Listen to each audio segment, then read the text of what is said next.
Good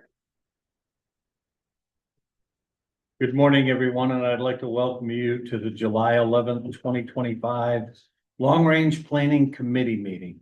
Our first item this morning is a call to order, and I would ask for a roll call if you would, please, Autumn. Alan Paul, Here. Peter Freilinger, Here. Portia Hirschman, Here. Jean Marie Caterina, Here. Rachel Hendrickson, Here. Corey Fellows. Here. And then I have that, so we have a quorum, we need to move Jean Marie up into, but So I'm voting. You're today. voting. Okay, right now, so I have to pay attention. yes. Not necessarily. You might make your choices. It's usually helpful. Our next item on the agenda this morning is review of the minutes of June 13th and approval. Are there any comments from those meeting minutes? Move to approve. Well, I'll concerns? All right. Oh, thank you. Now I can actually ask for discussion.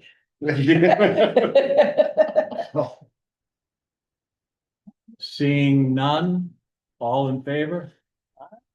I show that to be unanimous. Our next item is a general public comment for any items that are not being covered on this morning's agenda. And I don't know if we have anybody online. We I have no don't- public here. Know who the Portland Regional Chamber is, but they don't have their hands up. Okay, so I will move on to item number 5. Discuss and consider recommendations to the town council related to the 2025 community survey. And we can also have public comment on that, but again, seeing none, I'll move on to committee comments. Friday. So I sent this out after the meeting last time. I haven't heard from anyone. The town administration is asking for any input we have. This is going back out this fall. So we do these like every other year or so. And sometimes I provided the comments I had sent in, just like brain dump all over the place. But I wanted to, oh, John won't be here. John Anderson. Just Good. So I wanted to see if you all had any recommendations for comments specifically about growth. Sometimes, you can ask a question that you almost can tell what the answer is going to be, and it's not super helpful. So there's a lot of ways to ask questions. Yes. But before we get started with this, I do want to share something with this group, and I'm not sure that you're aware. LD 1829 was approved while I was on vacation, and I had a feeling it would get approved. But what it does, hi Rick. Yep. Let the record. Could you let the record show that Rick is here? Thank you. What LD 1829 is a variety of things. But the one thing, let me show my screen again.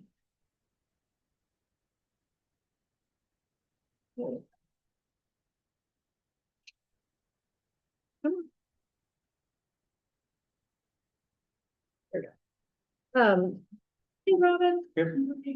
So we were just getting started on the community survey, but before we get started on that, I was just wanting to share an update on 1829 that was approved. The biggest one that I think is of concern for the town is that we have a rate of growth ordinance, and it's divided up in 3 areas of town. So area 1 is our RF, R2, R3, R4.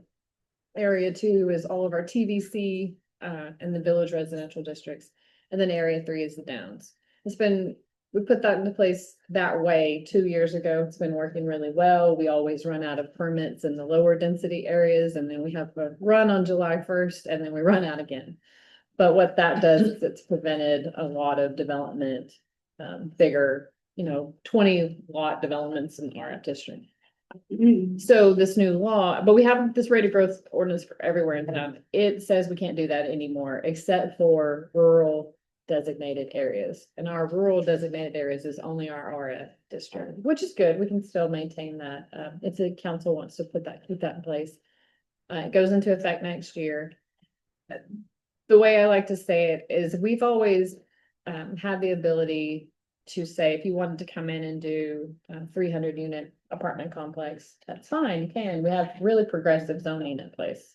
But you have to do it over probably 3 to 5 years to have those ordinance. That will not exist anymore. So that's just something I just wanted you all to have that in your mind as we go through all these discussions. There's also been some changes on height allowance. So if a project is affordable, it gets to go up another story or 14 feet than whatever your base is. There is a change. This is part of the bill. The same bill, Yeah. yeah. There's a change about, and these are always these are a little wonky the way they get written. About how much. So that would mean 5 stories. Mhm. Yeah. Okay, If it's affordable if housing. it's affordable. it's affordable. With the whole house. Real education in this community. Yeah. The- Is it 100% affordable or it has a affordable portion? I don't think. It just says an affordable housing development, and then affordable housing is defined as. I know a lot of developments have affordable components.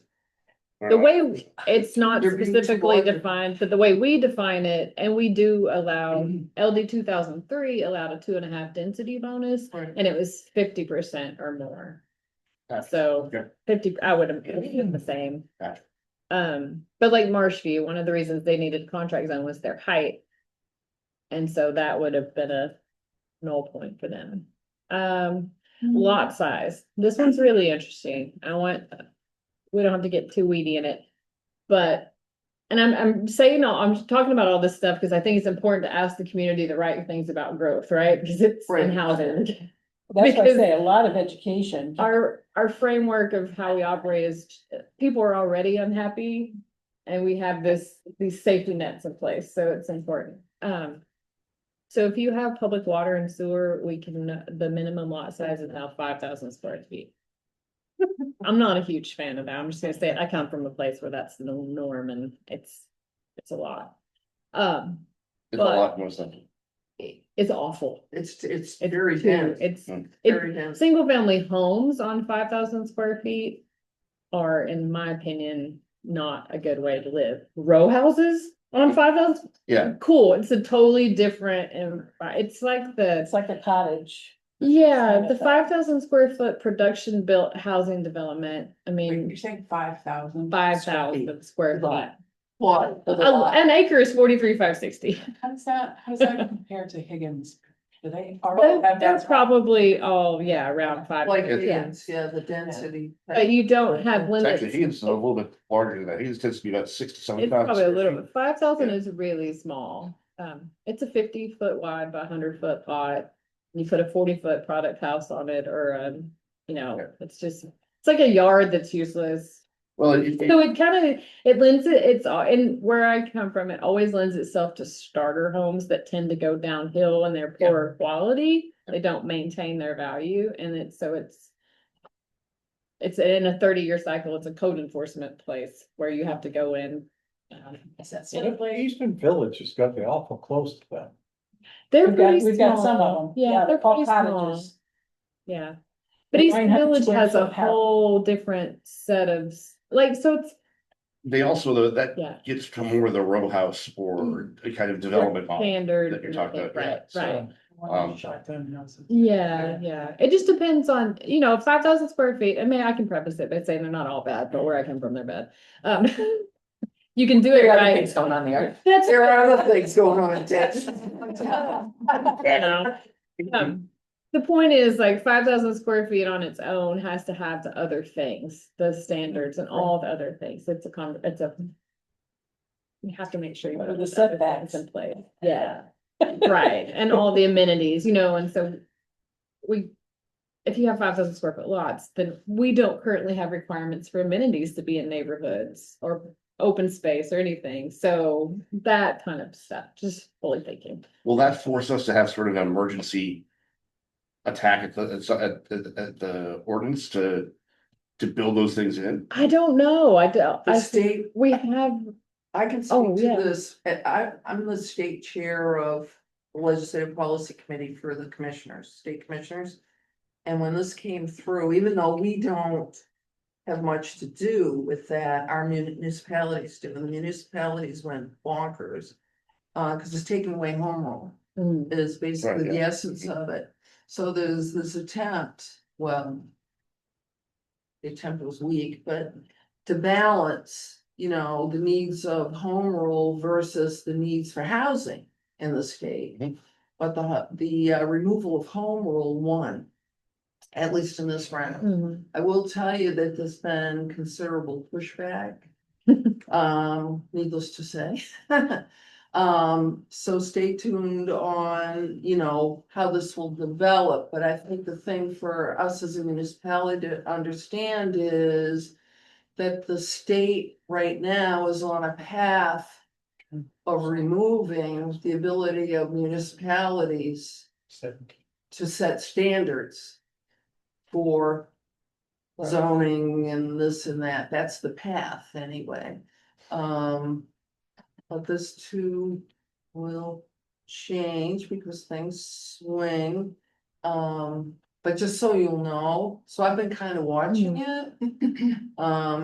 As it went along, there were quite a few things that were actually taken out, which is good. Right, there were we almost lost our impact fees. You think? I know, So, yeah, yeah. we saved that a bit. It's not. I mean, if perfect, but yeah, if there are people in the state in power who would just as soon just build wherever you want. right, We need the building. One of the things they're looking at is that, I forget what they call it, Portland and whatever the code. Recode, thank you. Where they really would love us to build high and dense. And then have all sorts of public transportation and whatever, that's the ideal. urban. It's called. Very urban, Yeah. which, Maine people aren't wild. Pretty big jump from the most rural Right. state in the Yeah. country to being like You think? New York. So- Be able to build anything anywhere. I mean, that's. Oh, yeah, oh, yeah, Yeah. back in the day, I day. mean, Well, look at Old Orchard, I'm sorry. it's also lost from deniability when the marsh doesn't meet water quality standards. We can be like, hey, you told us to build densely in an impervious area. No, All impervious area, so.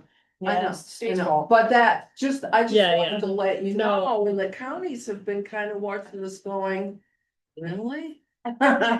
So, So Mary, what do you think the chances are? Remind me, what's the time period by which they have to do rulemaking on this Yes. too? Yeah, So- I haven't seen anything about rulemaking. I haven't either, I just Okay. know it all takes effect July next year. yeah. That's The gonna get, rulemaking it's gonna will get be- put off, So who's gonna? just look like at LD Article 2003 that got put off such a long time. Because. But what, Yeah, what's the chance of this going away, of the senior tax fiasco that the state did?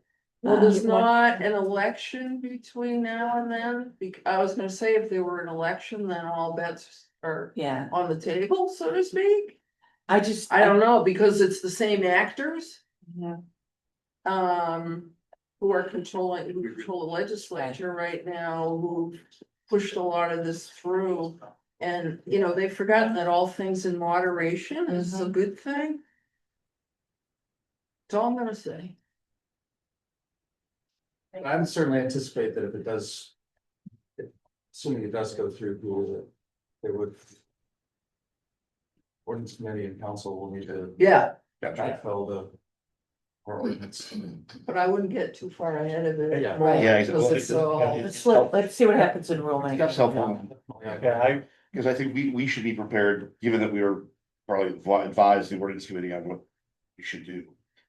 We should just be prepared to kind of dive in, whenever that rulemaking kind of becomes slows up.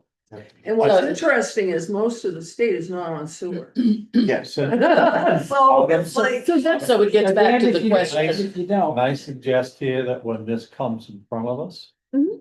We have this great discussion about it, but we should probably get back to the Sure. survey.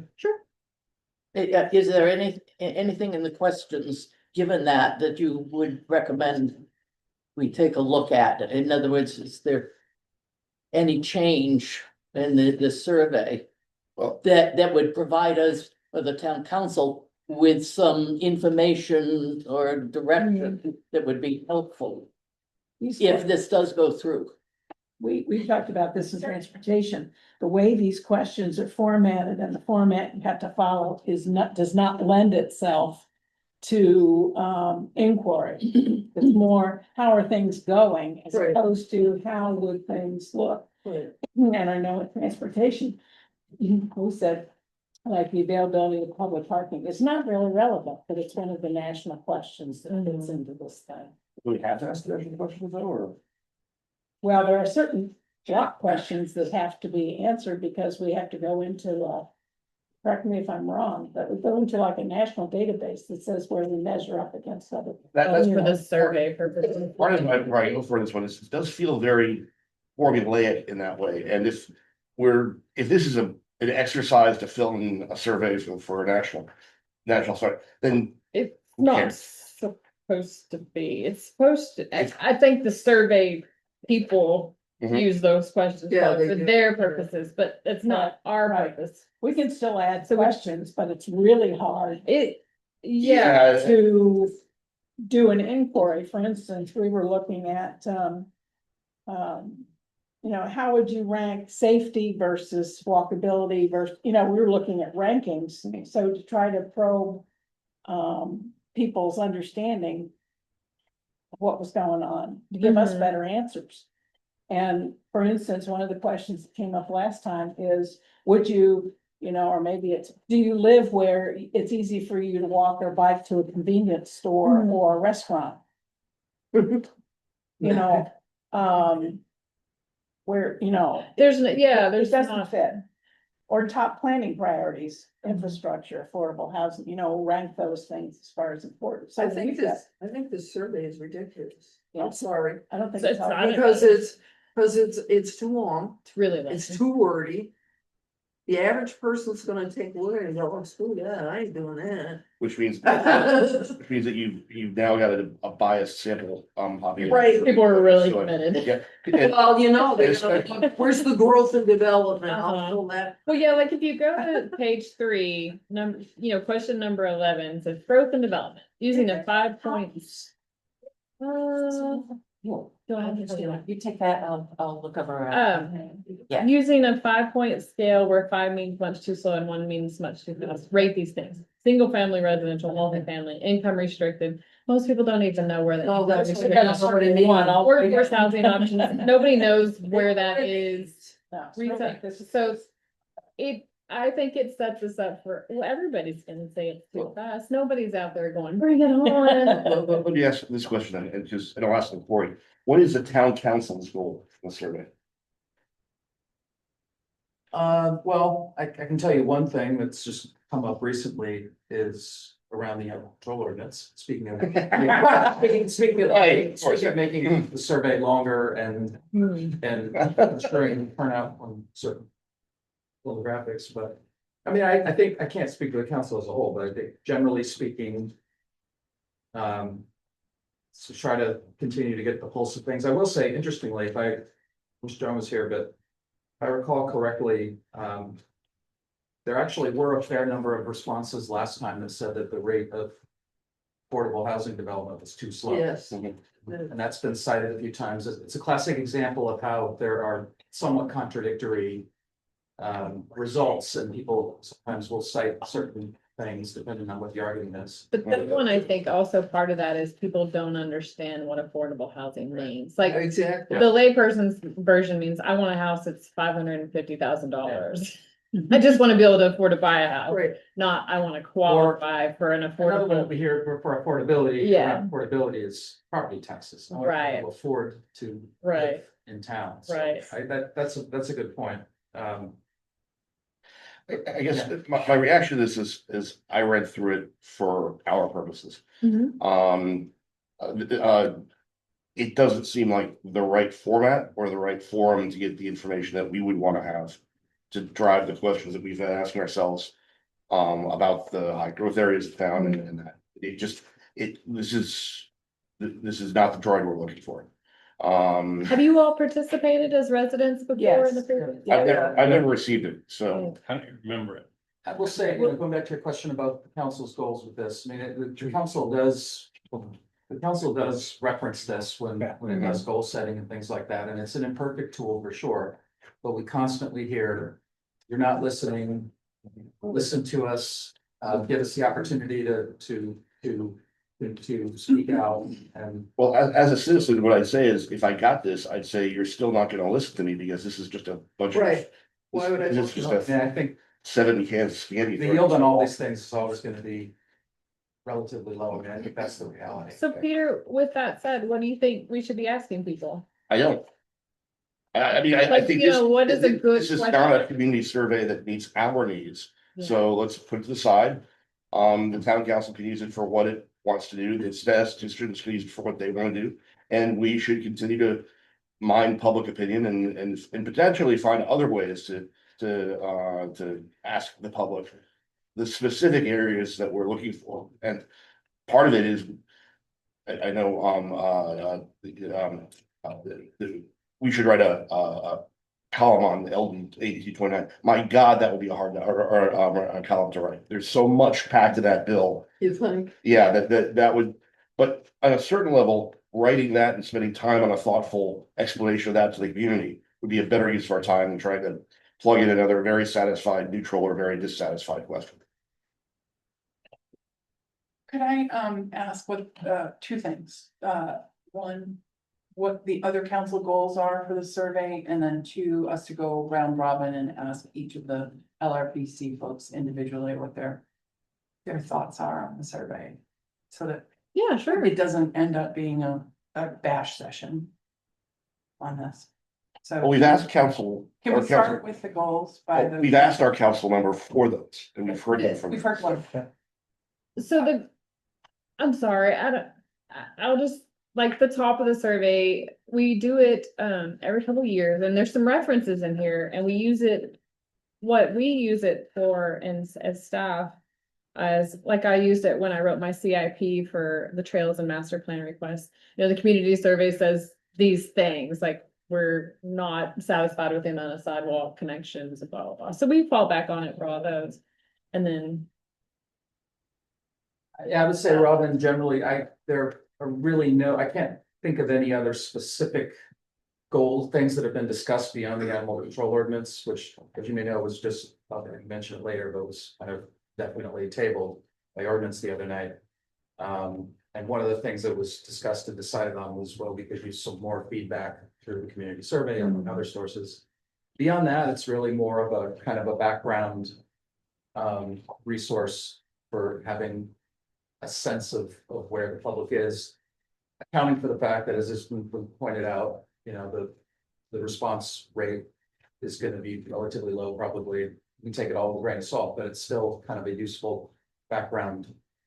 Is it done by, can I just finish, Karen? Sure.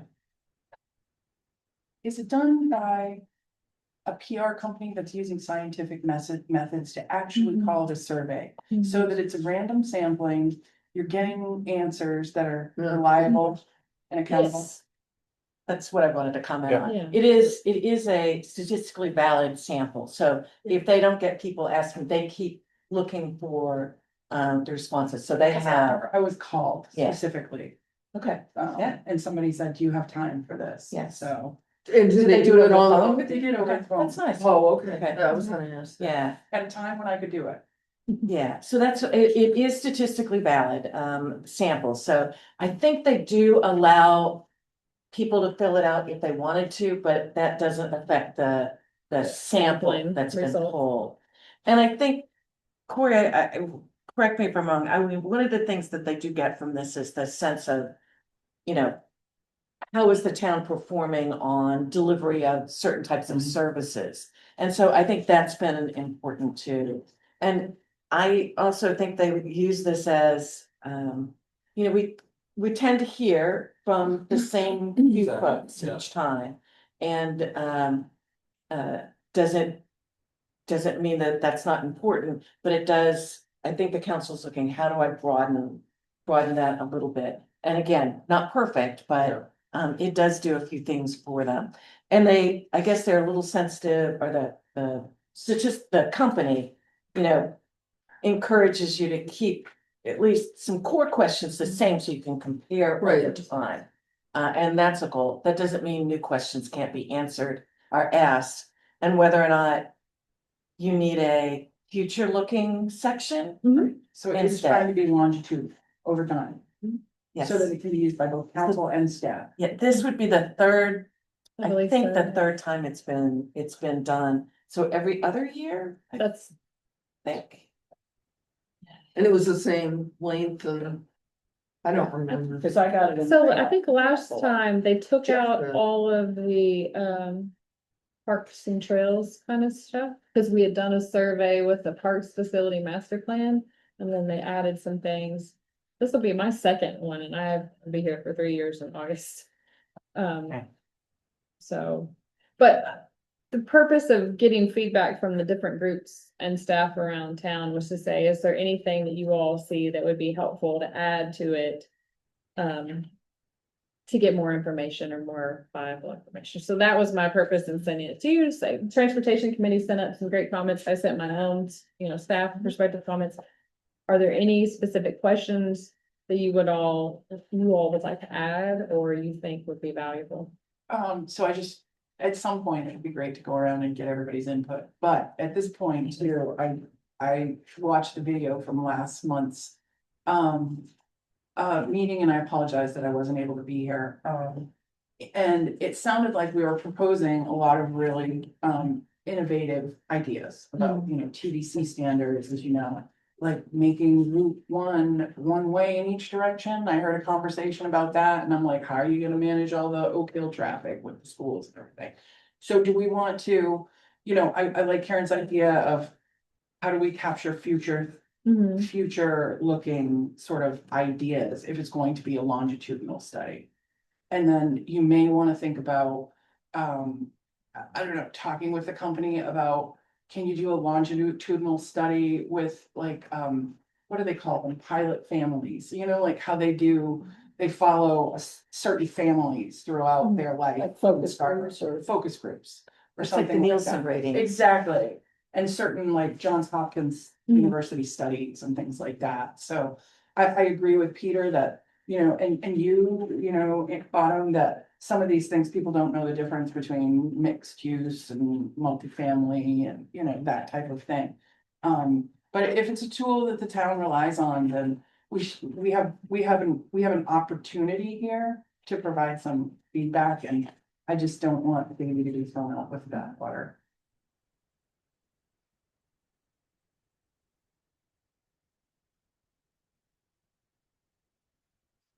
So do you all have any specific feedback for me to include in recommendations? For the group that's putting this together. I do, well, I have a question. Why is the library taking us so much for this survey and nothing else? To that, you don't have community services Right, so or, I mean, I think that's. That's when I looked at, it, I'm like, why are we asking all this stuff Probably about the because it was library? right after the. right, and then Exactly. I asked that they put community services back in. That Right, was one of my I would rather comments. see community services than Yeah. the library. But if you, No, About nothing childcare, against the right. library, but it's if you like, think about the timing of, I think Bert's point, this was, this exactly, this was, the bond measure failed by a much wider margin than we expected. well, Why? that tells you something. Well, Elections are surveys. elections are surveys, but again, elections are surveys that have only a single point of data. So this was an effort to try to collect more data on. Right, but I'm saying, why is it still in there? It's not still here. This is literally just the 2030. Oh, gotcha, I'm sorry. So, and the library, group has got some recommendations and changes, and I haven't seen everybody, I haven't seen like a final version, we're just all providing input right now, as this is our base to work from. Because to me, if I were still on the council, the important things to me would be, again, it's, your public safety, your infrastructure, transportation, growth. That's what it. Am I right? And those are the good ones. I guess the one thing, and this actually came out of Setco, yesterday. Is there something that we may want to get from the townsfolk in regards to what's coming up with the Route 1 modification? I think that's been tabled for the short term, right? But when that does happen, that's gonna, not just the disruption that's going to take place, but how would the town like to see that road, or what would that town like that road to become if Yeah, there's even any options for us there's really not from any. the standpoint of what the state's gonna do? Yeah, the state's gonna do, I mean, we've given them input that we wanna be able to have pedestrian and bike access, and if we do that and we need shoulders for safety, we're stuck with the same right of way that's there now. There's not really an opportunity to. Well, I know that there's been some conversation about going from 4 lanes to 2.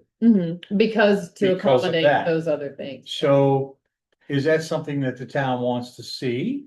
Or is it something they don't wanna see? I mean, that's common. The thing is, up to on, us. on survey design, you never, you Yeah. never wanna ask a question that you don't control. Right. Exactly. We don't control that. You don't want people to say, no, we don't hate that idea, and then we can't do anything about it. That's Yeah. my only suggestion on survey design. That one's got its own public input process. And the state's gonna do what the state wants to do. Exactly. The one comment, I think, again, a general survey comment here is, and I've heard this from a lot of people. There is survey overload because of how much Yes. was done on the school board, the school. And we've reached a point where I think in a survey form, people may be sick of being asked their opinion. Yeah, Or you're not gonna get reliable data, and that's kind of why I was talking about having a longitudinal survey, like sample groups of Yeah, families or right. neighborhoods. yeah, Rob, I'm with you on that one. If that's the goal for the data collection effort for the town council, that seems like it's a federal one. Because you can explain. You can explain it, The definition is. you got a smaller group that you have the opportunity to educate. Mr. Portia, Autumn's comments that you need to educate people about affordable housing and what they're answering the questions about. So You it can't sounds, ask people. so it sounds like maybe our recommendations are if this is just a baseline survey to see how we're doing right now, basic services, like you said, maybe the goal of this really is to decrease and shorten these questions and then really create specialized questions for these focus group meetings. Like when we start to talk about the Council Corner Live next week for housing, that's its own set of survey questions and conversation that comes out of education. And then when we talk about recreation services and trails and whatnot, that's a whole different subset. And maybe that would be our overall recommendation, it sounds like. Okay. How does it get distributed? Who, I don't know the How do you details fill it about how out? they send it out. Yeah, I think, what well, there's, percentage of people actually respond? I mean, if it's So like, 10% We of the received it, we population, it's received it kind in the of mail, an Yeah. envelope. and I think what happens So- is if they didn't get, my Certain guess is that if they didn't get enough responses, because they're picking a survey sample and they're sending it out to them, and if they have a group that they can't get answers to, and they need that for the survey design, they'll go to probably calling or substituting addresses until they can get the survey sample they need. I was looking at I can't find it up today, but I was looking at the website and it had a whole page on the thing. Mhm. And it looked like there was a results Mhm. thing. There was 100 and some odd pages on it, all sorts of charts. It's all kinds of. So yeah. I focused out on that. I- My main concern was, were they getting enough responses to Yes. make any sense? And maybe our advice is, I sort of share the view that it was a little overwhelming. And I don't even remember seeing it, but quite frankly, if I did see it, I probably ignored it, because I just. Or don't started have- it and stopped. I don't have time for a 5-page detailed thing, but if it was short. and got to sort of the heart of the issues that are concerning the council, we might get a better response. Anyway, Yeah, and I thought at and one your comments were good. I agreed with the changes you suggested in the Okay, great. memo you sent a week or Mhm. so ago. Those changes did make sense, but other than that. Do we have is there some kind of executive summary that would show us what issues were of concern to people in 2023? There is, they just do an in-depth, because everybody's got a different tolerance or different needs, so they did some amazing. Detailed assessment including by geography in town, which I think is also interesting for some of the questions. It's interesting. Yeah, Is all But- that on the website? it Okay. is, it is, it Okay. is, you have to want it. Yes. Is this the company website? No, it's on our, it's on our website. Yeah, somebody has The to dig detail. for You could it. probably Yeah. just search. If you click on the link that was in your email a week ago, Oh, yeah, the one with the results. Yeah. it opens right to that whole page. Yeah. And then if you scroll down, Right. I think there's a Yeah. 100 and some odd page. And they did do a really good presentation last year that we could probably find a link to. And that might be easier for people to look at because the president of the company is there saying this is what's going on. And here's how we compare to other similar cities across the country. And all of those types of things that you would be interested in, that you may not want to read, but hey, somebody's telling you up front. That's always I'd better. be interested as to who they benchmark us against. Is it the same Mhm. outfit? Be the same. Yes, And is there a committee that's working on updating the questionnaire? council communications. Communications committee. And is it being done in a way that it can be done electronically versus printed, sign it, stick it in an envelope? Because that's what this was, right? Yeah, I don't, you know what, I don't remember. I'm not sure. Remember. I can, Please complete your survey in the closed postage paid Yeah. address to this outfit in Kansas City. As I I recall. can add yellow that, Kansas. that it should be an electronic. Is that what KS stands for? No, I don't mean Kansas City, Kansas. Yeah, KS is Kansas, right? all half the Yeah. city. Yeah. So that's County. what they would, and I would suggest that the surveys should come back to the town and the town just ship them to Kansas City, because I think that if I get a survey and I look and it's going back to Kansas, I'm going to ignore it. Oh, that's a good point. But the electronic submittal should definitely be an option and. Yeah, and I think the reason they mailed it is, to combat the issue of, well, not everybody is computer literate, so they're Right. trying to. Yeah, you get a Do it fair. in multiple ways. to You get- could probably have what I've gotten some of these before, there'll be paper and then there's a QR code. for it Yeah, out electronically. we don't know what they do. And I would say, I mean, Yeah. I'm not on that, I'm not on the communications committee and I'm not involved in any way in just collect them. kind of the administration of the survey. But I can say that generally speaking to what Karen said earlier, it's you know, part of the goal is to reach people, whereas here, reach people where they are and this committee experiences it, as Karen said, that typically tend to hear from people. Sometimes it's often the same usual suspects, so to speak, who are either actively impacted by something or just for whatever reason are just constantly engaged. So it's imperfect, but this is a way to reach people in a different way. And I thought your comments, your suggestions on them were good. Trying to get beyond, get a little bit more nuanced and avoid question framing that is gonna give you very predictable, that's a couple answers. And I will say about where it gets mailed to, I think it was clearly an attempt to say the survey's not going through the town staff or anything like It's that. not. So it's, yeah, we I'm not can't, deleting the ones that. yeah, exactly, so I think Agree. that's why it goes to another, that doesn't mean they could. If you think that's a real issue, they couldn't set up a PO box here in town for it to go to. But yeah, I'm sure it was an attempt to keep it that the town staff, town government has not touched this at all.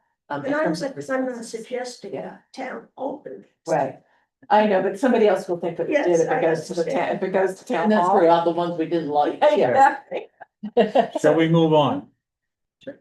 The next item on our agenda this morning is to continue discussion concerning the existing TBC zoning districts and uses related to the comp plan. Once again, I don't believe we have anybody online, so there's really no need for public comment at this point. So, Autumn. What is my computer? Hang on. Clicking the wrong button. So we had a really good conversation last month where we started talking about TBC districts and maybe just rethinking how they are. We have TBC, TBC2, TBC3, TBC4. So we put together some really good tables of the comparisons. Karen had asked that we include the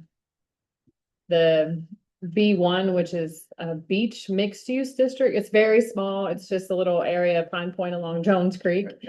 You have to really search for it. Yeah, And then B3, which is Route 1 and Higas, that whole little area outside of so it's kind of a bubble with TBC on the other side and industrial on the other. So I included those in these general tables. The purpose, I don't know how to frame this, but we started talking about like maybe it was time for us to think about I said rebrand of how we talk about villages and districts and if there's some potential to consolidate some of these. And I think that LD 1829 really has some input that's good for us to think about as well. You know, there are some things like some crazy things like do we lower density? Do we decrease height? Do we do some countermeasures so that we still get the same outcome? That's not the idea, but there are some things when we think about these that it's possible. But we also talked about the way I wanted to kind of think about this was getting some framework for how these uses might be. And I'm calling them like neighborhood centers. So like TBC3, TBC4, the purposes, based on the purposes and the uses that are allowed, if we thought about those as neighborhood center districts, and TBC2 and TBC4 are more about community centers. So it's about who you're serving. And then B3 is more of a regional center. So I put this example up at the top, you know, like Rosemont Market. That's a great example of a neighborhood center, little retail service. And we talked. It's interesting you say that, because I would say. We don't have to get in weeds about that. Well, no, I would say, More about the file. On the Vine is a good community one. Because Rosemont is like 500 feet from Hannaford's. And that part of Oak Hill is already exceeding, I think, what you mean by a neighborhood center. So Yeah, I'm not Rosemont talking is. about Oak Hill right now. I'm just talking about an example of a use. Okay, gotcha, fair enough. We're not talking about areas. I just want us to think about Okay. uses and reclass. I don't want us to talk about geography of town at all right now. Okay. That's why I was like, this is gonna be a hard conversation to pull ourselves out of if we wanted to rethink Okay, our district. because I think in that sense, there's the you've got the beach market now. I think you've got Mhm. Rosemont, which is a bit bigger. Yes, Yeah. but the beach market is an excellent neighborhood center. Then you got On the Vine, which is a bit bigger than both of those. Yeah, And so you've got a continuum of neighborhood sizes or. The difference with Rosemont is you've got not only Rosemont, but you've got a restaurant, you've got, you've got other. Yeah, you guys are getting in the weeds and we don't want to be there. As far as a neighborhood center, I Yeah. think it's important to have multiple services, not just one. Yes, yes, yes. The framework I want you to think about is the Rosemont market, the size, right? It's Okay. like So it's a size because a lot of our zoning districts, the change between the districts is all about size. Like one of our districts is a 2,500 square foot size, one of them's a 5,000 square foot. That's what I want your framework to be about, size. So I just gave you examples you could visualize.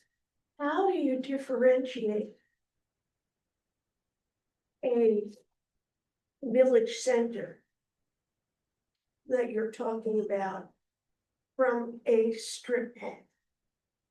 Well, that's a conversation, like those come in for design standards. And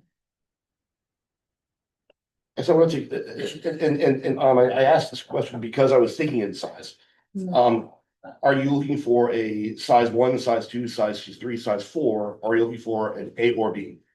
No, I'm looking for a conversation today about, do we want to reframe the way we think about our zoning districts, consolidate our non-residential districts, clean them up related to get rid of some of the weird nuanced things. So we are prepared for neighborhood or village plans in the future. And then come back with, when we do those village plans, the commercial design standards that really define them. So like Oak Hill has a distinct, I wish I could do all of it all at once, but I can't, because I'm just can't. We have to clean up our zoning before we clean up how it looks and Yeah, I agree. functions. Yeah. And so my attempt with this conversation is, are you all comfortable? Does it make sense to think about our zoning districts in this framework instead of village? Because village conjures up a whole different thing for everybody. And to be honest, Scarborough doesn't have a village anywhere. We are not a Gunquit. We are not Freeport. We don't have that coastal village area. We have pieces. And so maybe we could define what Scarborough is rather than try to be something that we're not. So I'm thinking I think this framework, it's a pretty standard framework, neighborhood, community, regional, makes sense for us. So access, can you walk to it? Can you bike to it? Right. All those things come into play. So this is the first part of the conversation, and I didn't include this in there because it's too complicated to explain in a copy paste like agenda. So this would be an example. You would have these neighborhood center zone uses, community center zones. And so a really good way to think about it in commercial. So see this one where it's like residential, retail and services less than 5,000 square feet. So maybe that's your neighborhood center zone. And it's cumulative. So you can do those smaller ones in neighborhood and community. I think I have some things on him. Hang on. So in this neighborhood, you could do 5,000 square feet across the board, but maybe you can't do over 5,000, right? So neighborhood is limited and it simplifies it a little bit, under 10,000 square feet. So you have this range of sizes and that still preserves what we have in place now, but it just simplifies it a bit. It creates it almost as its own use. So it's easy to understand. I think you all probably figured out I'm like a table visual person and I don't like words. Like the Portland recode, I was so excited about the outcome, but my God, that's just words and it's awful. I can't even like as a planner read it. I was looking for ideas and things and I couldn't even figure it out. I do want to put a pin in, what we call these things. I think particularly for Oak Hill and Dunstan, it will be hard to move away from the terminology of village, but Town and village. yeah, what I would say though is leave the branding, what we're calling each of those things alone. So let's not get hung up on that.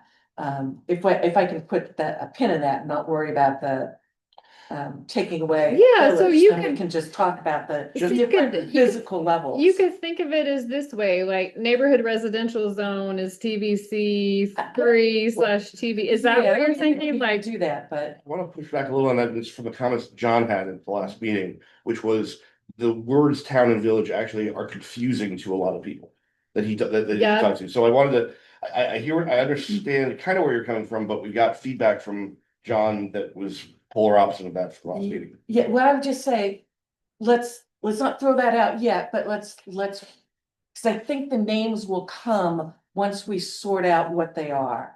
Well, see, I don't care about the names. I'm trying to sort out. Yeah. So Forget about. that's why I was like, I don't really care about that. I just wanted to get this idea and this the framework that made sense to me to explain was, is it something you would be comfortable with in your neighborhood? So you're walking, a quarter mile to, and we talk about this a lot when we want services in the, like, western Scarborough, where there's no services. Where you Maybe can't a walk to neighborhood every- service, back to a anything. little market should be appropriate in those districts. But how are you gonna get to And, Right. it? West of the turnpike. Yeah, yeah, and I also have a question about how it relates to 1829, because if we're talking about this, is it somewhere in there they refer to residential zones versus commercial zones? Mhm. And our zoning ordinance clearly puts TVC It's existing as business. commercial. Yep. So if something is listed in our zoning ordinance as commercial, even if it allows residential, Well, does that save that zone? no, it's still, it Okay. says anywhere that residential is allowed. Okay, For a so lot of not different the things, yeah. classification of how we view it. But okay. for most part, our TVC districts are fine. They're Yeah, fine for the residential yeah, ideas. they don't have single family in the. Some of them TVC. do. Well, I mean, like, single family is not allowed in TVC. A single family is allowed. Oh, I in thought it some of wasn't. them. Yeah, it's, yeah, that's what I mean, like, Yeah, I thought we took that out, huh? Okay. so this is the existing use table. do we have, I mean, ordinarily, I hate vision statements and mission statements, I really do. But in this case, do we have a sort of overarching framework of what we want, what we're trying to achieve here? Because I think size is not sufficient.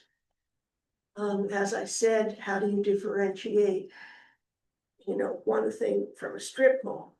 So I think size is not sufficient.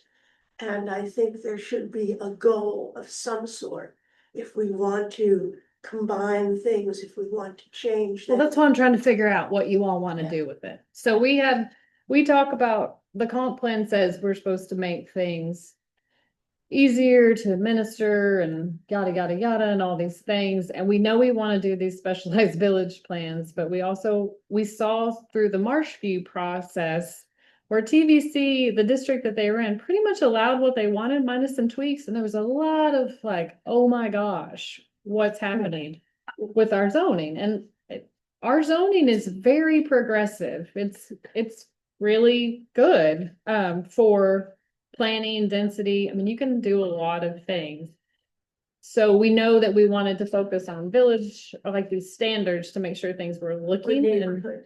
right. And Well, I think that's one of the reasons why we need to be cognizant of branding, is I think part of the Marshview thing, the feedback that John was getting on the Marshview project was people think town and village and think Hobbit Village from Lord of the Rings. Tiny little cottages and everybody's got a little. with you, it Fire- conjures up a different thing. It doesn't Exactly. conjure up a 4-story apartment complex for seniors, which the zoning allowed, but it's called Town and Village Center. Yeah. So that's why I was thinking maybe.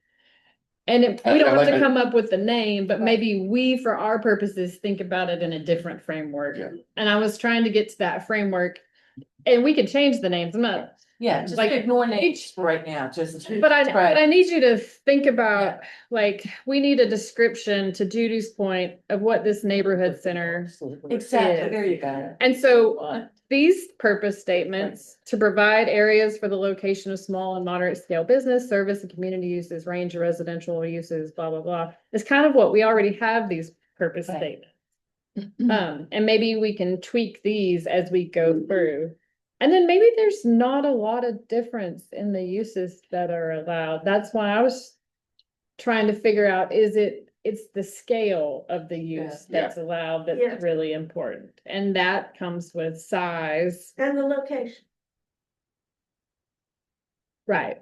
I'm not sure the location matters, although the one element of the location I think drives kind of your concerns, G, as I'm hearing them, is frontage on the major arterials.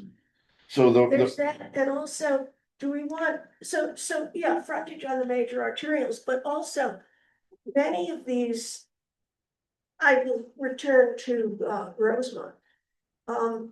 They're not in it's not part of a mixed use, it's not in a residential area. Rosemont is, there's, That one is. it's all behind it, there's a. There's all sorts of. It's like the perfect neighborhood center. Usually I see people coming in off Route 1. Yeah, but I But think, they also Yeah. walk. Yeah. I've got people who walk. But that's definitely a neighborhood center location. this was one of those concepts in the comp plan though, where we had, and again, on the arterials, like Rosemont is, we shouldn't have them facing the arterial as their primary storefront. We should have them facing inwards towards the residential village as their primary storefront. And if anything, Route 1, maybe just you don't see very much. And that refocuses this is all designed, and I apologize on this one. But it does kind of take you away from thinking, I'm driving through the Rosemont area, and instead say, I'm just driving through Route 1, and then I'm going into the neighborhood to enjoy the neighborhood amenities. Mhm. I know you don't wanna talk about areas, Not yet. but it would be helpful to see the zoning. Okay, So that we can get they're a all, sense I mean, of how the you town- can see, Not, I mean, the comp plan committee of two versions back. Unfortunately, is the body that came up with the concept of villages. mhm. And it was one of those things I recall that we were looking at the map, we were looking at uses in those areas. Somebody said Scarborough is really a collection of villages. Yes. Stuff. They said that for a long time. That's how we ended up. And I'm just saying that villages But it probably a wasn't 2006 intended to word that could be imply anything. neighborhood. But it would be helpful to at least see what we're dealing. It's all of And you the, asked earlier a bunch of questions. I was thinking to myself, yes, as to all your questions. But I think the gist of it might be, we want to try to simplify the ordinance and consolidate areas, et cetera, et cetera. So it would be helpful to see the zoning map, just to get a sense as to. Because we really did chop the town up, as I recall. so, Well, we tried to look at it. I'll use a different term. I'll use the term Hamlin. But, I think that going back to that discussion, we identified the different primary sections yeah, of the town, Clusters of. the clusters, yeah. I mean.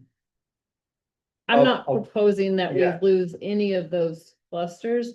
I'm proposing that perhaps there's not as many distinct differences between the uses allowed in the clusters. Right. That each one has its own Yeah. number Are next we to it. trying to get consistent? I'm just trying to attributes? consolidate and figure out what we really want. That's what I was trying to get to. And then we can call it whatever, I mean, we can call it whatever we want. I was just trying to think of it in a way that I felt was kind of, more layman's terms to think about, like, everybody sort of knows what a neighborhood is, right? I mean, or is that the wrong term? Am I Yeah, assuming I- too much? Is that's- there another term that everybody wants? Well, and I think that's why at some point we're gonna have to figure out what the term is, because Yeah. I think neighborhood conjures up lots of different pictures in people's minds. For some, it's a neighborhood in Boston, and others, it's a neighborhood that Leave It to Beaver would be filmed in. Mhm. Neighborhoods have a huge range of visual meanings to people. Mhm. And some of those we don't wanna have. Sure. So, Any name we choose is gonna be loaded. it's gonna get Yeah, loaded, so we wanna have, but- right, exactly. Mother's a loaded term. We want to load for bear, so, yeah, so, and I don't think there's anything particularly wrong with village. I think though, what we're getting to is there are some nodes in town, some nexuses in town. Where a couple of arterials come together or historic development happened. And because there's been clumping of development over time in those areas, they are now our town and villages. Mhm. And you're right, we don't need 6 different variants of them because there are 6 different nodes. We need one definition for each node, or maybe 2, because you're right, Oak Hill has Hannaford and a bunch more traffic than all the other nodes combined. But we should be thinking of those nodes, the areas around the nodes that are still walkable and bikeable. And then the areas between those nodes really are largely marsh or rural.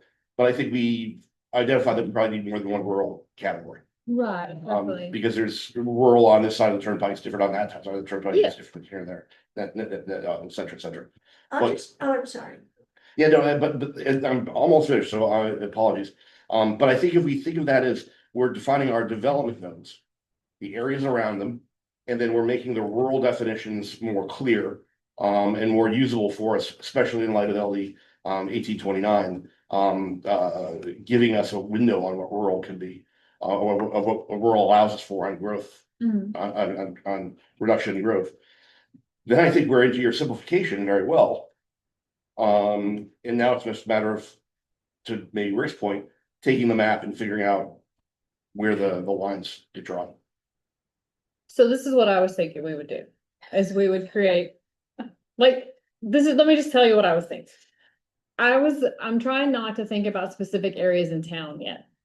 Okay, I want us to think about grandiose, if we could design our own, like what kind of things would be. And so I have one district, I would call it rural farming conservation zone. And that is your true our rural farming area. And then you'd have a rural residential zone, like we've talked about, where you have your big lot subdivisions. And then your residential. And then you would do your neighborhood, and all of our existing districts fall into these buckets. But we think about rural farming, rural residential, neighborhood center, community center, regional center, and business center. We're talking the exact same. We thing. are, It's just, I don't think, because of what Scarborough is, I think we have to, as Rick said, go right to the map and say, if we just chose these 7 or 8, these 8, and you're gonna use colors. Because colors, I can't read. I know. I can read exactly. I can't read anything you put in color, but you take the map will I think help drive where those pieces go, where you end up seeing those little letters. So you're describing the animal first and then going into depth addressing where the animal is. Yeah. Yep. Don't know how to put it. Yeah. I'm just a liaison, but I'd like to hear, let Anna finish her. I'd like to hear from staff, like, let her finish her. My thinking is to consolidate these, as we create these higher arching, like business center zone is not just going to be one zone. It includes, LI, I, and highest parkway. So there's some variations with it, but I wanted us to think about in a business center zone, if we just looked at the appropriate list of uses, what do we think, generally speaking, would be appropriate in a business center zone? Okay, and then we define that.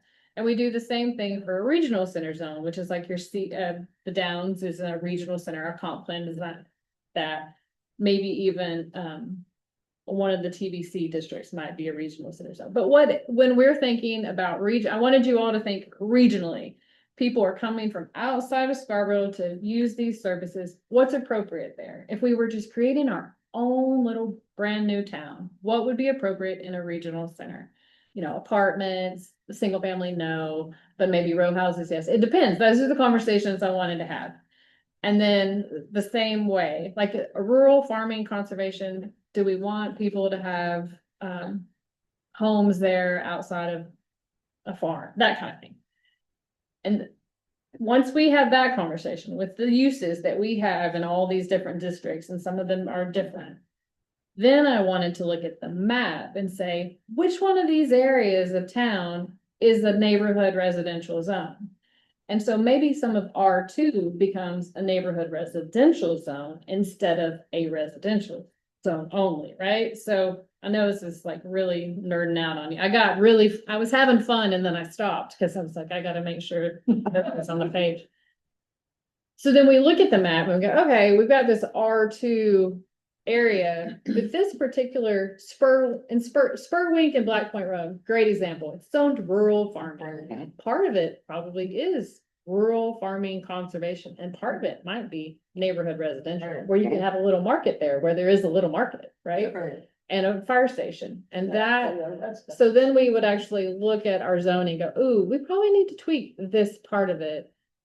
But we get the baseline created, then we get these ideas, then we go to the neighborhood areas on the ground with the real people that live there and have the conversation about what it is and what it looks like with the plan. That's long-term, like big picture, getting from what we have to what we.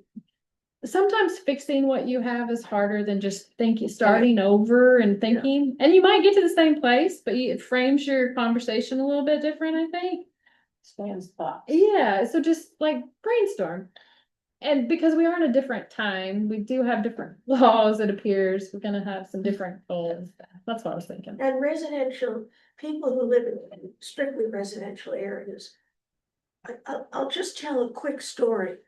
I was a newspaper reporter and I was covering Brookhaven Town in Suffolk County, and Brookhaven Town is the largest town in Long Island. And development was happening very, very rapidly in the 60s.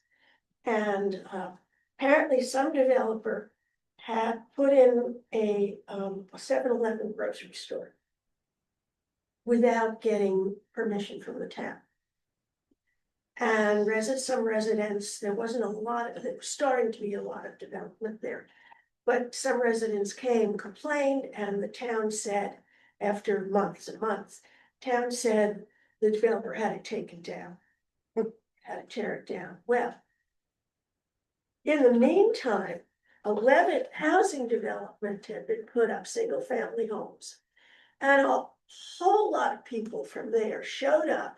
And they said, no, we walk to this store. We want this store. So people do want convenience in their local residential areas. And the 7-Eleven is there to this day. Yeah. And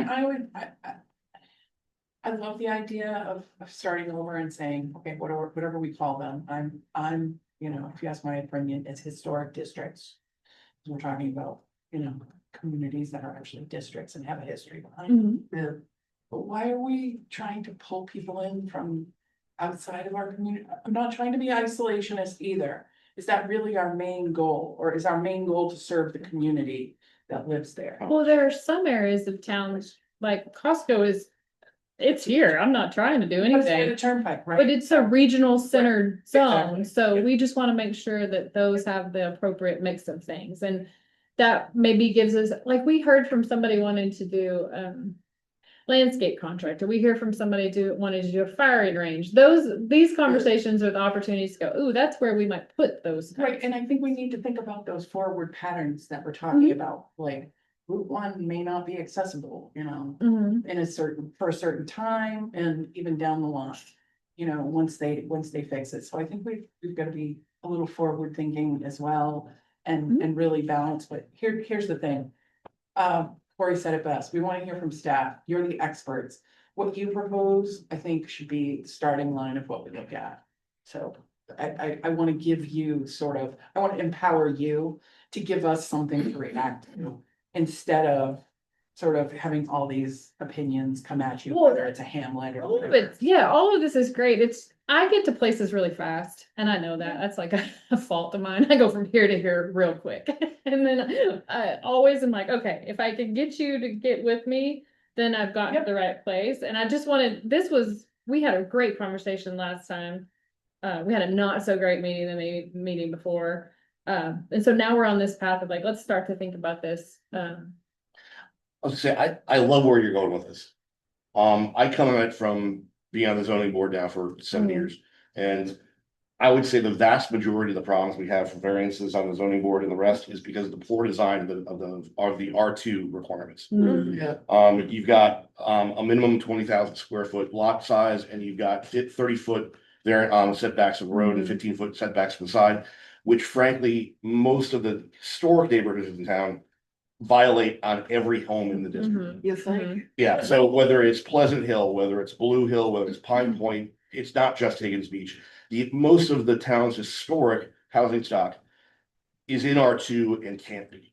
Yes, that's a. And so I come and I look at what you're doing here and say, yeah, I like residential zones and neighborhood residential zones, because we can have smaller setbacks. Maple Ave. Yes, Maple Ave is another great example. And we can take care of those problems, which are right now, frankly, put our zoning ordinance itself at risk Mm. because we have so many freaking variances that are all the same. That are all fundamentally because a house was put on a lot that worked fine in 1950 and was made illegal in 1991. Right. And is still fine for everyone who lives in that neighborhood in 2025. So I love where you're going with this. So from a staff comment, maybe I'm going too fast here too. I'm now saying, okay, I really want to attack the setbacks and the Mhm. minimum lot sizes for residential zones, neighborhood residential and neighborhood centers. I want to make sure that we have in those zones allowable uses that are not special exception uses Right. that have to come before for us. You know, that's kind of it really is coming from a ZRB perspective. That's really where my animation comes from. Well, it sounds, I think we're on the right, because so what I would envision is we would, the next time, sounds like we're going through a good path. I'll give you, so we're gonna keep these top 8 descriptions for now. Everything is subject to change. And then we'll sort of define what these will look like. So then once we get these districts created, imagine we'll have our own little charrette with this group when we take those color, I don't know, maybe I can do patterns. Patterns are great. Polka dots and stripes. Write that down. Balls, So we'll do tigers. some sort of pattern, and then we can take those and go, oh, okay, let's look at our zoning map. And our comp plan map is exactly like our zoning map, by the way, so we're gonna be conforming. And we can say, oh, this matches, oh, this one area to tweak, maybe, this one might be a little special. So that it's not a quick process, this won't be like and then we would get through this and make recommendations, and I would envision that these recommendations could come with 1829 recommendations, and it could all be a spring, summer thing, and then that would be good timing. And we would have that baseline work done for some neighborhood planning in specialized areas. And where for that next year. really is helpful is that 1829 comes down, doing the education to Mhm. Yeah. Oh, neighborhoods right. Yeah. becomes far simpler. Yes, yeah. Yes. And yes, we're gonna blame the state, but Yes, but that's okay. we have to live with it. Correct. And it all ties in too, so I have a trails and sidewalk master plan to kick off next year. And part of that is and then we have a transportation assessment that's getting approved hopefully Wednesday. We have this complete streets, and so all of it ties in together. That's so you might not all see all the pieces, but know that it's all working together. Do you get any opposition to sidewalks from from residents living in areas that might be considered sort of rural?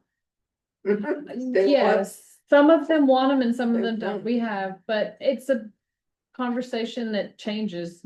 Yeah. It's changed since I've been here. Yeah.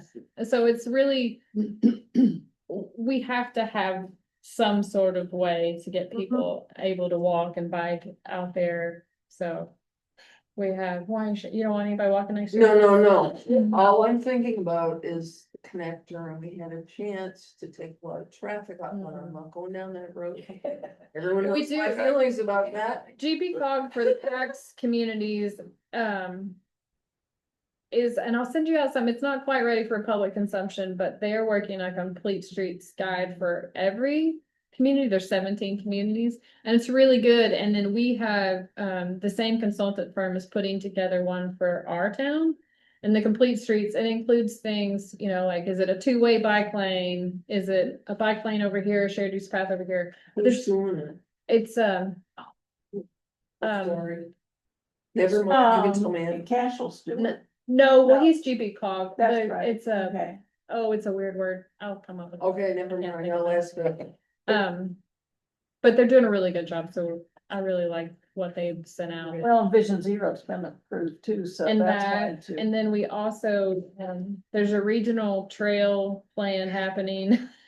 So there's a lot of really cool, so this is really good timing to sort of think about like, oh, if we could plan our own universe, what would it look like? I would like input on this. I'm a newbie, and so I would like a lot of input on what you're doing. from the people on this committee who have the long-term institutional memory. I just I have a think that- question regarding this process. Uh-huh. At the end of this process, do you believe that we will have more buildings in zones that are more conforming than they have been in the past? Or do you anticipate that it might be the opposite, that we could end up having more buildings non-conforming in the zone that they're currently in? Well, we're not doing a lot.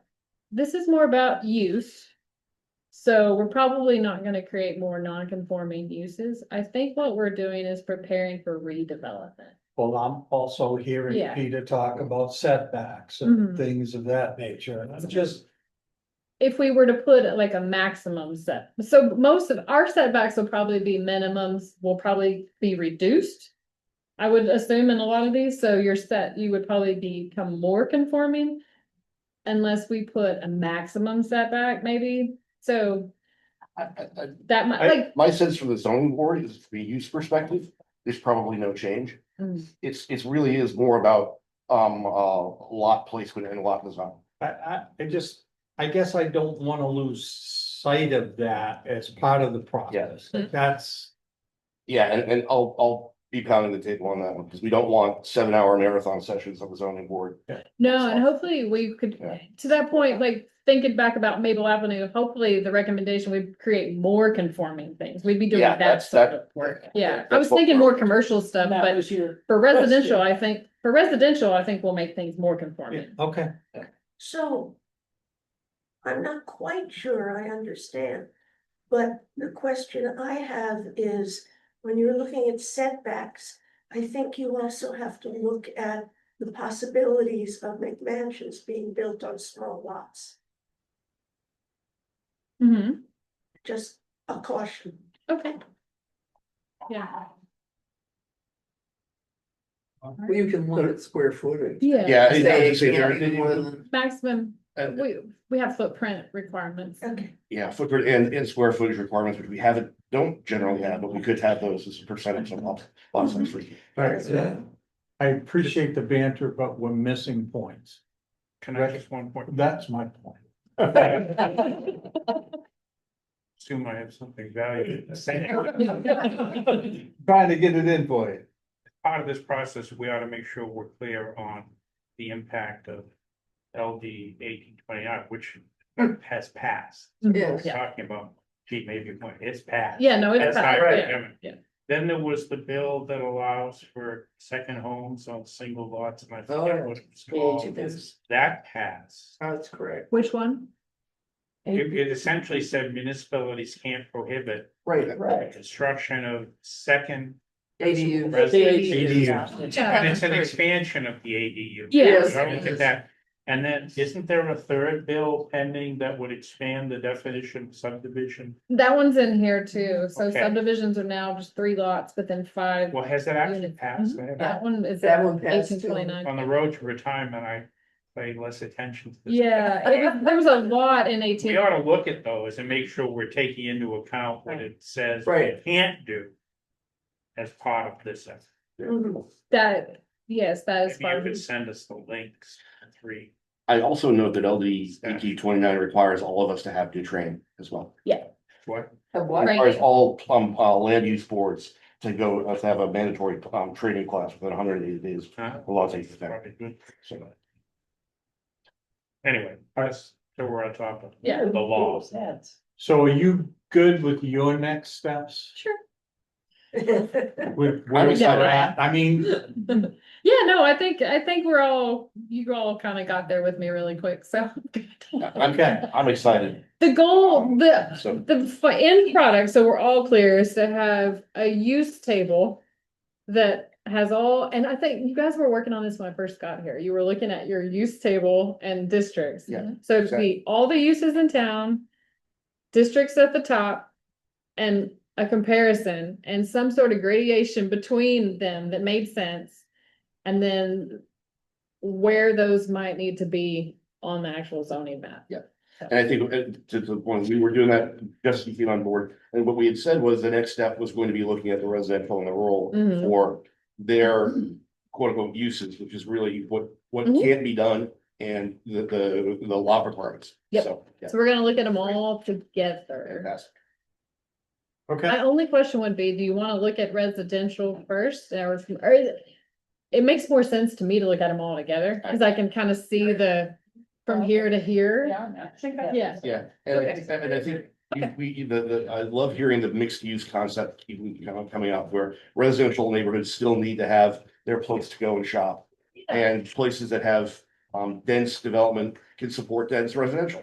So it's all. Yeah. Yeah, it's not one or the other. all right, so I'm gonna move to the next item on the agenda, which basically is member updates. I'll start with Portia. Okay, transportation, we've had an exciting thing. We had a Safe Streets presentation and at Sawyer and US1, we're going to be doing a demonstration project. The planning and design is basically underway and it will take place probably in 2026. But it will, I wish I had a picture. It is going to restrict, or reduce take the slipway and change how you get into the veterans home. We're trying to make sure that pedestrian and bike traffic can get through that intersection Oh, in both directions. And so you, That's a screw, man. yeah, but they've done the design on it. I mean, it's really, and the purpose of a demonstration is to do a quick build that they can put up, but also dismantle later. So it's a matter of paint and some posting and that kind of thing. is the state doing that? It's a combination of the state and us, but these demonstration projects are through GPCOG. The other thing is, we're a part of Reimagine Route 1, and that is moving along. The Eastern Trail closed, yes. Have they started yet? Yes. Yes. Supposed to be a ribbon cutting next year, anyway. And Pleasant Hill to Portland Farm will be 2027, so that is, I mean, that's exciting to me. There is a meeting on July 29th, a public meeting on East Grand Avenue. Pine Point Fire Department, so if you want to get into an exciting conversation, opportunity, You shoot that around. July 29th. Oh, 29th. That's, and then the transportation plan, for approval on July 16th, so. We're roaring. Cool. Rachel. Yeah, the planning board, we have something that, an advisory opinion, you go back to the ZBA. I think two notable things coming up. One is a sketch plan, for VIP tires along Payne Road. They're requesting 12,000 square foot commercial building with 10 to 12 drive-in service bays. It's an awful site plan. Yeah, That's a no. I do not make judgments prior to the meeting. Yes, you're really good. Good mistake. But I am familiar with the site because we had dealt with putting up the large garage there before. So there's a hell of a lot of wetlands there.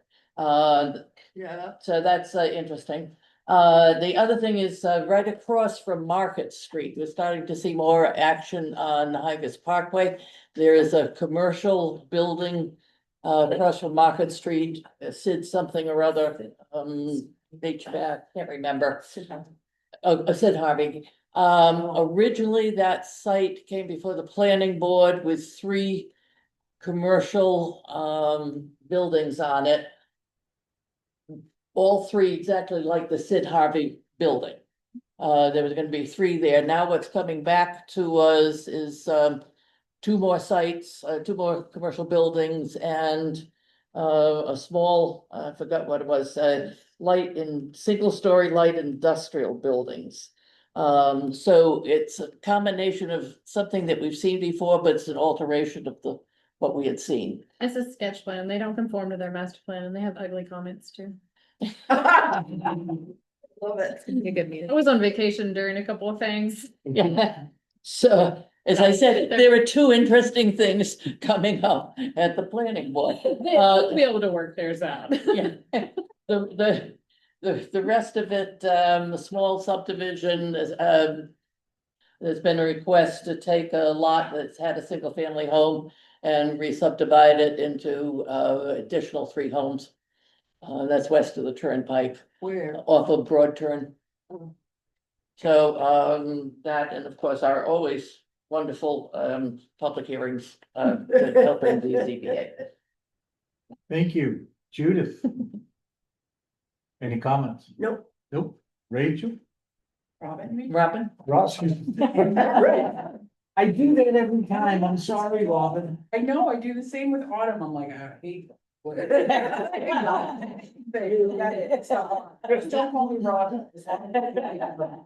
Okay, I want to take this time just to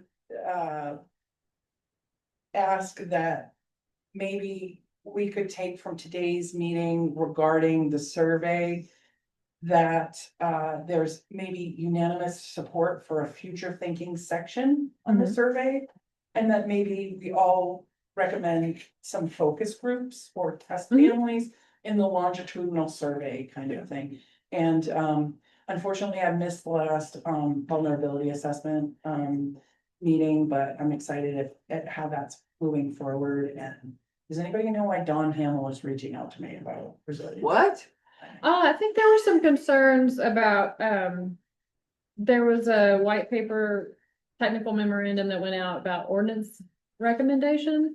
Right. And there were some concerns about some of those, but it's in the committee still. August 20th, GEI is doing a workshop with town council about the vulnerability assessment. And I think some people were afraid, they have a section, part of their task was to give us recommendations for some possible ordinance amendments, similar we see in everything. Okay. And I think some people thought that we were changing the ordinances. Okay. And so it got a little bit ahead of that. Yeah. So, I know he has But- family on Pine Point. but these are just and Pine Point is a really tough spot. But I think the August 20th meeting will be a workshop with council. And then we talked about this internally yesterday. I think we're actually gonna probably have some other staff-led meetings with the individual communities, like Pine Point and Higgins at least. The staff is doing to a great job, close so that the up. consultant. But yeah, I mean, it's like one of those conversation. things, it's not opinion-based stuff for the most part. It's like science, science, the rules. and so I'm like, ooh.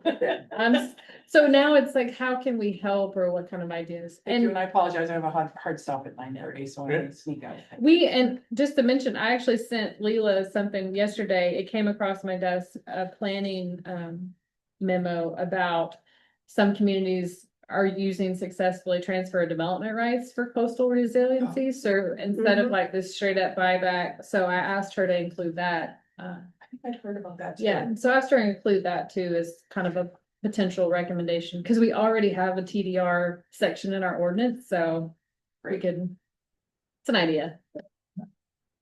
Before you leave, on the resiliency side, Rachel, Robin, Rachel Robin. The ZBA is now seeing in 2 consecutive meetings, raise house on stilts to, variances. So it's coming on our side as well, so I just wanted to let you know about that. Thank you. Rick? Not directly related to this, but just so people are aware, after 27 years, I am no longer a member of the land trust board. Oh. I turned off. What? And A minimum, what's that? Minimum of 30 years. maximum 9 3-year terms. I think I've been on this land trust board for 27 years, and we never had term limits until about 3 years ago. And the deal we worked out was if you were on the board at that time, you had 1 more 3-year term. Oh, interesting. I've happily reached that point. So I'm on the land trust board and longer on the SEDCO board. At the end of this year, this board. So I will be board for Or just bored. Or just bored, yeah. And, yes. Or just, All right. Peter. Again, we've had a lot of stuff coming through the zoning board. We had 7 items come through on Wednesday night. 5 of them were this sort of, the house was built in 1970 or 1960 and is now 3 feet over the setback line. And one of them was, again, the house on stilts, which is now the new trend of stuff on that. And it seems to be the area where people are elevating is Whittick's Neck, actually. So that's just something interesting. That's about it. Have Thank the you. flood zone areas changed Yes. yes. and has FEMA changed their maps? Yes, we Yes. just went Yes. through an Yeah. update last year. Okay, I think they're on the top. Yeah, they are. They are on the town's website. fine. Emery, G Marie. Jean. Get the names right there. I did not get enough sleep last night, okay? Alan, ALAN. Yeah. I can call it You one. can't call me Al. You can call me Al. You can't call me Al. It's just very interesting coming back and looking at things at this level, having been involved since January on a huge level, state and county. But it's good for me, again, to see how what doesn't work that's coming through the state. And you need to know the county is pushing back on some of the stuff where we're trying to. So stay tuned on that. Yeah, and I think it's a great idea to simplify zoning because it gets so insane. And you can have one house, one place that's, treated one way and another house, right next door that's something else, and it just makes no sense. So thank you, and I just remind everyone, there is a whole part of Scarborough that's west of the turnpike. That is, I invite any of you to come and visit, spend some time, because it's very different from this side of Scarborough. Yeah. And we tend to forget that, Yeah. so we need to keep that in mind. And it's essentially zoned all the same. Yeah. Pretty much, except there's some weird, this little part. Yeah, Don't get me going, Running Hill District and all that. don't get me going, anyway, go ahead. At the intent to screw this up, moving on from this committee, Counselor Fellow. Thank you. What's your first name? Courtney. When we had our council goals check-in a few weeks ago, there was a brief reference to fact that there had been a goal previously around the connector.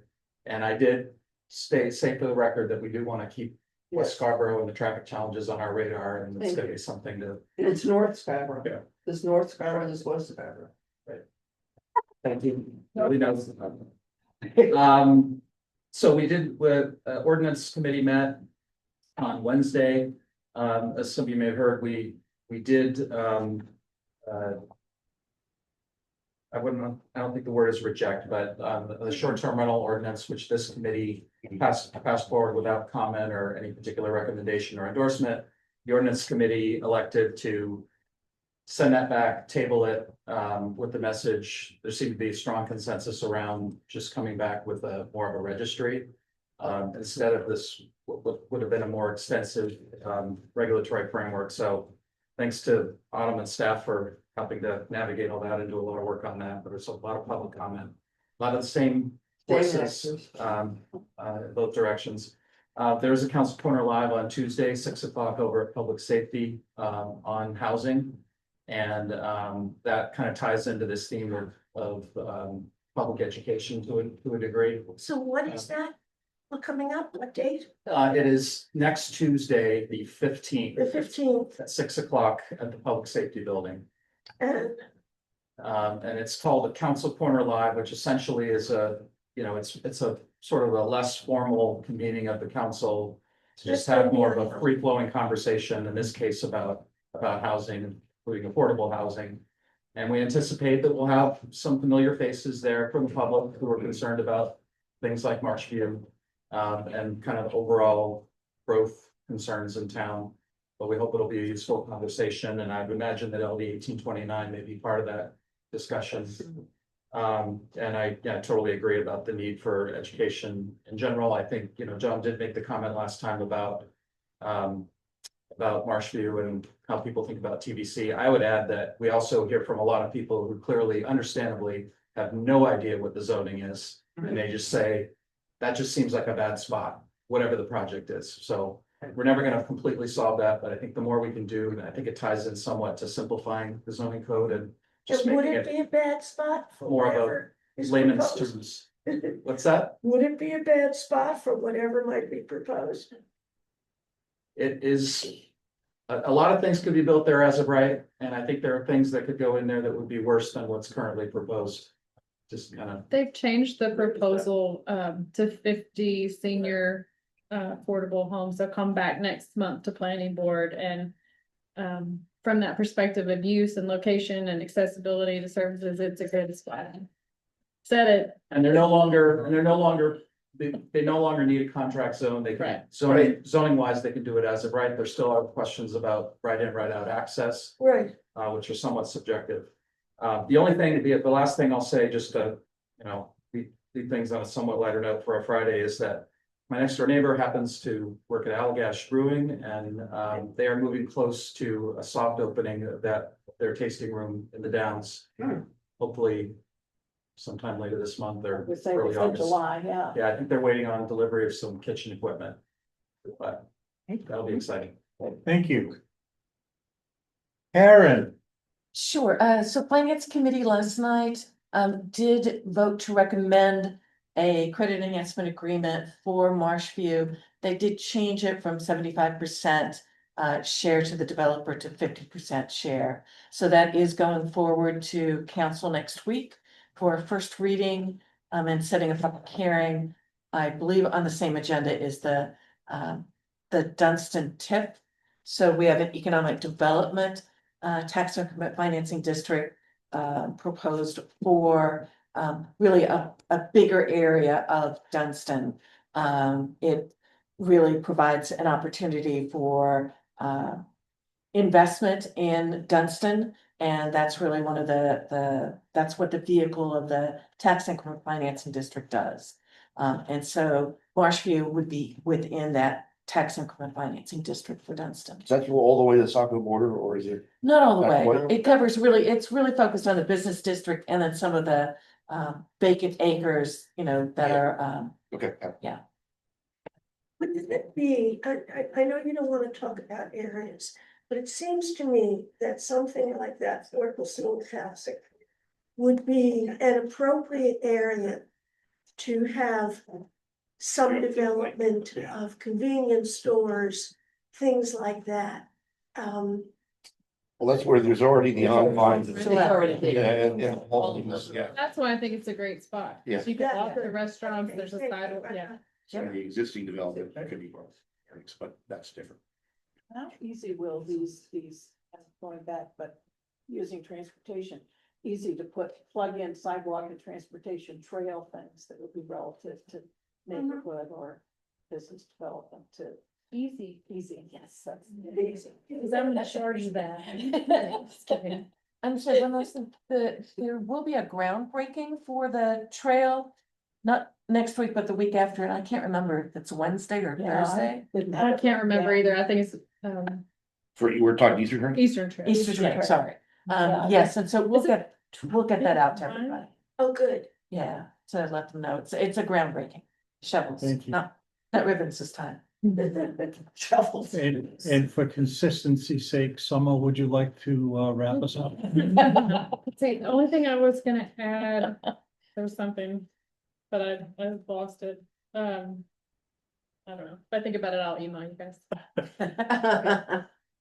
Anything? None for me. What's my name?